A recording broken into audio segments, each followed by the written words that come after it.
Greetings, traveler, and welcome to Season 4. Season 4 is now live and has been live for a few days now. With a new journey beginning in Season 4, we are introduced to new heroes, modes, and new changes that shifts the overall gameplay of Dragonheir Silent Gods entirely. Before we get into the content of Season 4, please make sure you like and subscribe to the channel and also share this video so more content like this will be made in the near future. So without further ado, let's jump right into Season 4. To start things off, the Elemental Infinity in Season 4 has returned to its previous alignment. This previous alignment was first introduced in Season 1. The next update I wanted to point out is the update to the hero's talent tree. At first, it was required for you to max out a hero's level to 100 in order to max out the hero's talent tree. Come Season 4, you now only need to bring your hero's level to 70 in order to max out the hero's talent tree. This is a great improvement because it makes developing a hero faster, which in turn makes your overall progression in the game that much faster as well.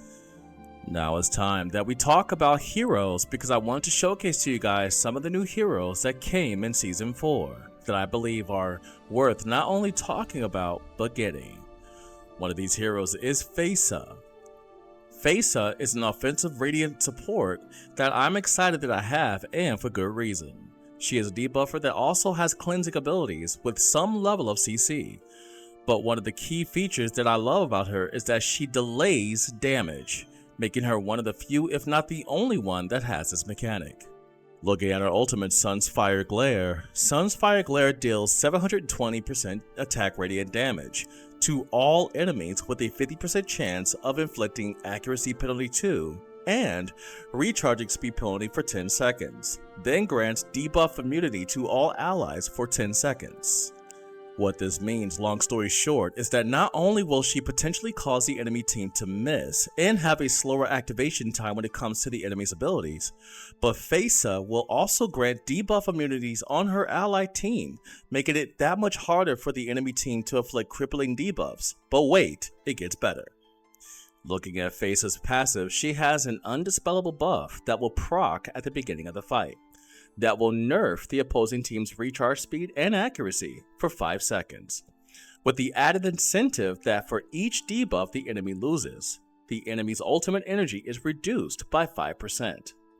At the same time, Faisa increases the chances of her allied team to inflict any effect, that could be CC or debuff mind you, by 20%, while reducing the success rate of all enemies to apply any effect by 20%. And get this, the base chance change effect persists even after Faisa dies. Faisa, in my opinion, is one of the top support units in the game right now, and in my honest opinion, a must pull.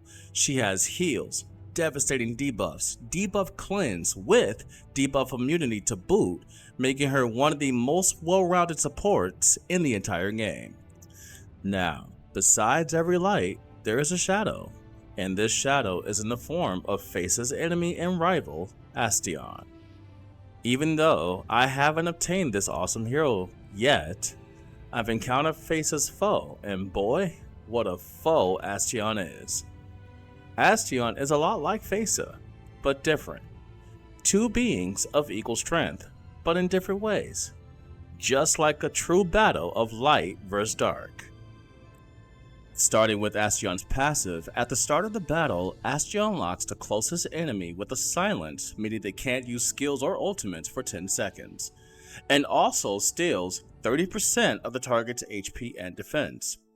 Not only that, but Adenthia gives half of the stolen attributes to the ally in Adenthea's team with the highest attack, making Adenthea's damage dealer deal even more damage and survive a little bit longer.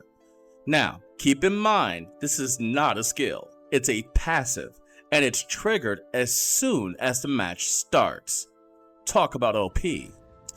Moving on to Adenthea's battle skill, Adenthia fires an AoE that stuns multiple targets in a column spread for 3 seconds, as well as grant critical hit resistance for 5 seconds to the ally with the highest attack. Here's the best part. For each enemy hit, you get 5% of your ultimate energy, which brings us to Astion's Ultimate.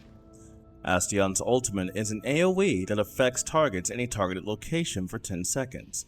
The targets within this location are dealt 60% necrotic damage for every 1 second, while healing all allies for 2.5% of Astion's HP. Also, targets that are hit with this ability that are within the dome or domain, if the target is supposed to gain a buff, it's replaced with a debuff instead. The starting silence CC as well as the damage over time, heals, buffs for the allied DPS, ultimate regen potential for faster use of Astion's ability, and unique buff removal makes Astion another hero that I highly recommend pulling for. This concludes my Welcome to Season 4 video. I would like to give a big shout out to the Dragonheir community for allowing me to make video content for you guys, as well as @Angel069 via TikTok for helping me create this video. For everything Dragonheir, please make sure you like and subscribe to the channel, and also follow me on Twitch at twitch.tv/Kings3Raphael. Thank you guys so much. Hope to see you guys next time.